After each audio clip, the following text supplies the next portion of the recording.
Hello dear viewers, अस्सलाम वालेकुम all of you और once again welcome into our YouTube channel scholarships alert. Guys, ये video specially university of Sindh के जो students हैं उनके लिए है, क्योंकि नीड कम मेरिट स्कॉलरशिप जो है यूनिवर्सिटी ऑफ सिंध में हर साल अनाउंस होती है। तो इनकी पहले तो डेट ख़त्म हो चुकी थी, लेकिन इन्होंने फिर जो है वो डेट को एक्सटेंड की है। तो उन्होंने जो लास्ट डेट बताई है ऑनलाइन फॉर्म सबमिशन की, तो वो बताई है इन्होंने 8 जनवरी 2021। ठीक है, और आज मैं आपको इस वीडियो में पूरा प्रोसीजर बताऊंगा कि आपने ऑनलाइन फॉर्म को कैसे फ़िल आउट करना है अच्छे तरीके से। और काफ़ी सारे बच्चे जो है उनको पता नहीं है कि स्कॉलरशिप तो अनाउंस तो होती है, लेकिन उन्हें नहीं पता चलता कि उनका फॉर्म कहाँ होता है और डेट चली जाती है। ठीक है, तो इससे पहले अगर आप हमारे यूट्यूब चैनल पे नए हैं तो हमारा चैनल सब्सक्राइब कर दें और साथ में जो बेल आइकन है उसको भी दबा दें, ताकि हर आने वाली जो स्कॉलरशिप से रिलेटेड वीडियो है वो आपको मौसूल हो। ठीक है, तो इससे पहले हम ये थोड़ा सा इसका जो एडवर्टाइजमेंट है इनमें देख लेते हैं कि क्या क्या है। तो इसकी लास्ट डेट जो है इन्होंने 8 जनवरी बताई है। और deserving students enrol in bachelor, तो जो बच्चे बैचलर प्रोग्राम में हैं 4 या 5 इयर्स में और सेशन 2018, 2019 और 2020 के सारे जो है वो स्टूडेंट्स एलिजिबल हैं। और मास्टर वाले 2 इयर्स के प्रोग्राम वाले वो भी एलिजिबल हैं और एमफिल वाले वो भी एलिजिबल हैं। ठीक है, और इसमें सेल्फ़ वाले उनका नहीं हो सकता और मेरिट कैटेगरी का है उन्हीं का ही इसमें सिलेक्शन होगा। ठीक है, तो अप्लाई कैसे करना है कि आपने अपना जो ई पोर्टल है वो खोल लेना है और उसके बाद जो है फॉर्म को पूरे तरीके से फ़िल आउट करके उसका प्रिंट निकालना है। ठीक है, get the application form signed from director chairperson. और वो प्रिंट निकलवाने के बाद आपने क्या करना है कि अपने जो डिपार्टमेंट से उसको जो है ना वो स्टैंप और सिग्नेचर होगी। ठीक है, और उसके बाद जो है वो ये जो आपके साथ इसके साथ जो डॉक्यूमेंट्स अटैच करने हैं वो है आपका जो आईडी कार्ड और प्रीवियस मार्कशीट, इनकम सर्टिफिकेट जो कि आपका ओल्ड ना हो 6 मंथ सा। ठीक है, ऐसे काफ़ी सारे बच्चे जो है वो पुराना अपना इनकम सर्टिफिकेट दे देते हैं, उस वजह से उनका नाम नहीं आता। ठीक है, तो ये सारे डॉक्यूमेंट्स आपको जब इंटरव्यू में बुलाएंगे तभी आपको ये सारे डॉक्यूमेंट्स ले जाने हैं। ठीक है, तो चलिए मैं आपको बताता हूँ कि आपने एलएमएस पे अपना फॉर्म कैसे फ़िल आउट करना है। तो इसके लिए आपको क्या करना है, अपना जो है एलएमएस जो है वो खोल लेना है। ठीक है, एलएमएस में लॉगिन करने के बाद आपके पास एक ऐसा इंटरफेस आता है। ठीक है, इस टाइप का इंटरफेस आता है। तो आपने क्या करना है कि आपने ये जो नीचे आकर ये जो स्कॉलरशिप लिखा हुआ है इस पर क्लिक करना है। ठीक है, जैसे आप क्लिक करेंगे तो जो भी स्कॉलरशिप्स अनाउंस होती है तो वो सारी यहाँ पर होती हैं। देखें, ये सारी स्कॉलरशिप है, इनकी डेट निकल चुकी है तो इनके आगे ये साइन है। ठीक है, मतलब कि इनमें हम अप्लाई नहीं कर सकते। लेकिन ये स्कॉलरशिप जो है इनकी लास्ट डेट जो है 8 जनवरी है 2021। तो चलिए मैं आपको बताता हूँ कि आपने ऑनलाइन कैसे फ़िल करना है। तो ऑनलाइन फ़िल करने के लिए आपको अप्लाई नाउ पे क्लिक करना है और जैसे आप क्लिक करेंगे तो आपके पास ऐसी इन्फॉर्मेशन नहीं आएगी, कुछ इस तरह से होगी। यहाँ पर ब्लैंक होगा सारा। ठीक है, तो यहाँ पर आप कंफ्यूज मत होएं, यहाँ भी ब्लैंक होता है। ठीक है, ब्लैंक होता है। तो आपको क्या करना है कि ये पोर्शन और दूसरा जो है ये वाला पोर्शन, ये आपको फ़िल आउट करने के लिए क्या करना है, आपने अपने प्रोफाइल में जाना है। ठीक है, यहाँ पर प्रोफाइल में क्लिक करना है। ठीक है, और उसके बाद जो है आपने जाना है फैमिली इन्फॉर्मेशन में। ठीक है, और यहाँ पर आपको क्या लिखना है कि पहले जो है वो अपने बाबा का नाम लिखना है। यहाँ पर आपका अपना नाम, यहाँ आपके बाबा का नाम, और यहाँ पर आपका नाम, यहाँ पर आपका लास्ट नेम, और यहाँ पर आपके फादर का नाम। ये रिलेशन स्टेटस क्या है कि आपका फादर है। उसके बाद यहाँ पर क्या है, आपको अपनी डेट ऑफ बर्थ लिखनी है। और यहाँ पर ये सारा आपके अब्बू के लिए है। ठीक है, आपके लिए नहीं है।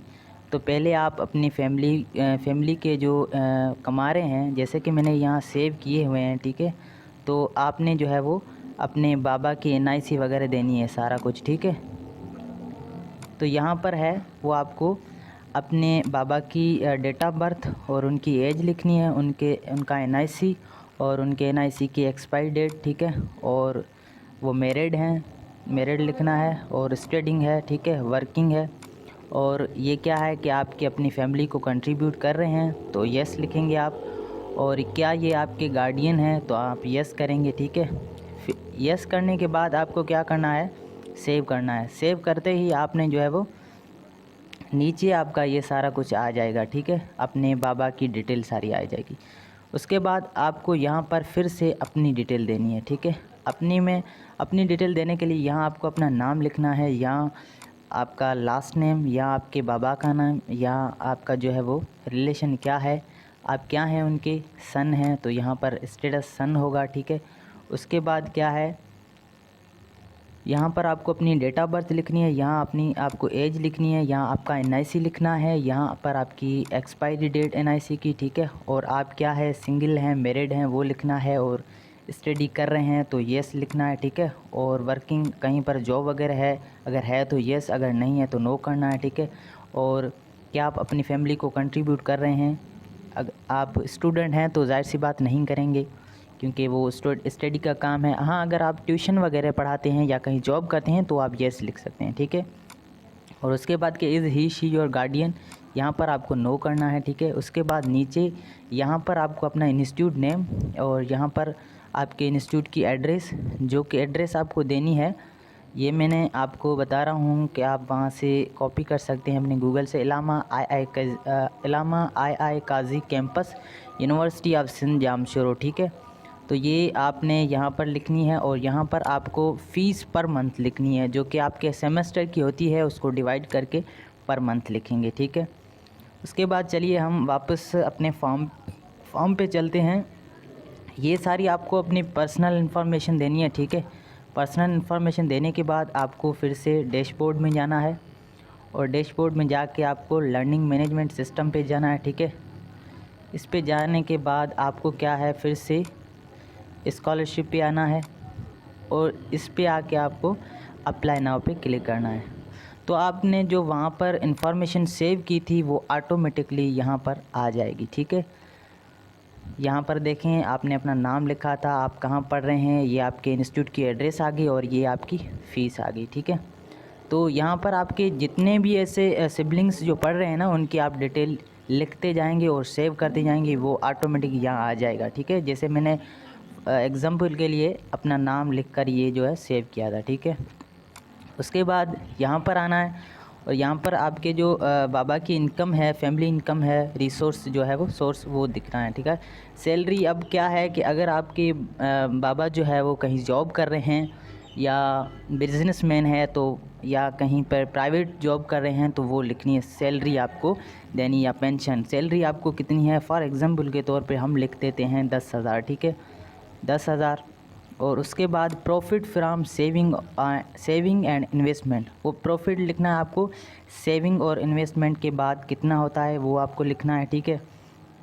उसके बाद रेंटल इनकम, अगर आपका कोई घर वगैरह है जो वो रेंट पे किसी को दिया है, तो उसकी आप रेंट वगैरह यहाँ पर लिखेंगे, ठीक है। तो वो आपको कितनी मिलती है, लेकिन आप ये 0 करेंगे, ठीक है, यहाँ पर आप 0 कर देना। और एग्रीकल्चर इनकम, अगर आपकी जो है वो एग्रीकल्चर है, सोर्स है कोई, और वहाँ से आपको इनकम आती है, तो वो भी आप यहाँ पर दे सकते हैं। मसलन मैं 8,000 लिखता हूँ, ठीक है। और अगर आपका जो फादर वही बिज़नेसमैन है, तो उसकी इनकम भी आप यहाँ लिख सकते हैं, ठीक है।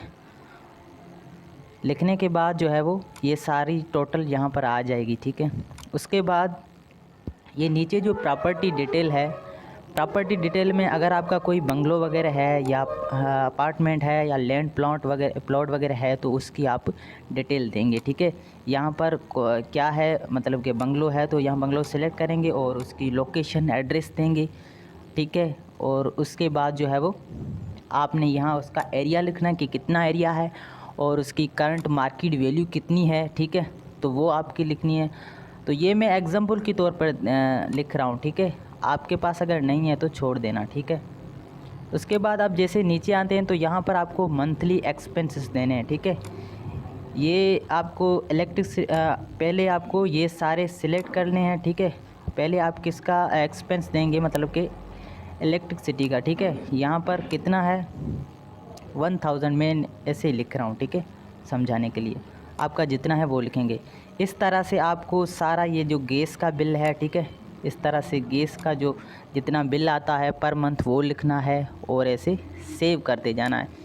ये सारा कुछ ऐसे वाटर का जितना बिल है वो भी आपको ऐसे लिख के सेव करते जाना है। मतलब कि ये जो सारे बिल्स वगैरह हैं, मेडिकल के, रेंट के, फूड के, ये सारे आपको ऐसे लिखते जाना है और सेव करते जाना है, ठीक है। उसके बाद आप जैसे नीचे आते हैं तो ये वाला पोर्शन आप छोड़ दें। ये उसके लिए है जो कोई ऑलरेडी कोई स्कॉलरशिप होल्डर है जो कि अवेल कर रहा है, ठीक है, ये आप छोड़ देंगे। उसके बाद जो है यहाँ पर आपको एक स्टेटमेंट ऑफ पर्पज़ लिखनी है, सूटेबिलिटी जो होती है स्कॉलरशिप के लिए, ठीक है, वो लिखनी है। और उसके बाद जैसे आप नीचे आते हैं तो यहाँ पर आपको are you currently availing any other scholarship आप नो करनी है, ठीक है। और इसके बाद जो नीचे आपको ये है एडिशनल इन्फॉर्मेशन, ठीक है, per month tuition charges of last extended, तो यहाँ पर वो लिखने हैं आपकी ट्यूशन चार्जेस और हाउ वर द एडमिशन, आपकी एडमिशन कैसे हुई थी, ठीक है। तो आपने स्कॉलरशिप पे कराई अपनी एडमिशन, या आउन रिसोर्स था, या लोन था, या रिलेटिव सपोर्ट थी, ठीक है।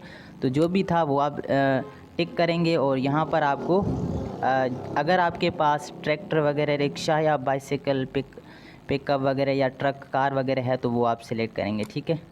उसके बाद ये सारी डिटेल फिल आउट करके अच्छी तरह से अच्छे तरीके से फिल आउट करके यहाँ पर आपको I accept above terms and condition, तो यहाँ पर आप जैसे ही क्लिक करेंगे तो आपका फॉर्म जो है वो सबमिट हो जाएगा। लेकिन इससे पहले आप ये सारी डिटेल जो एक बार फिर चेक करें, उसके बाद सबमिट करें। उम्मीद करता हूँ मेरी ये वीडियो अच्छी लगी होगी। अगर अच्छी लगी है तो हमारा चैनल जो है वो सब्सक्राइब कर दें और बेल आइकन को भी दबा दें ताकि अगली आने वाली वीडियो आपसे मिस ना हो, ठीक है। तब तक के लिए अपना ख्याल रखिएगा और मुझे दुआ में याद रखिएगा। अल्लाह हाफिज़।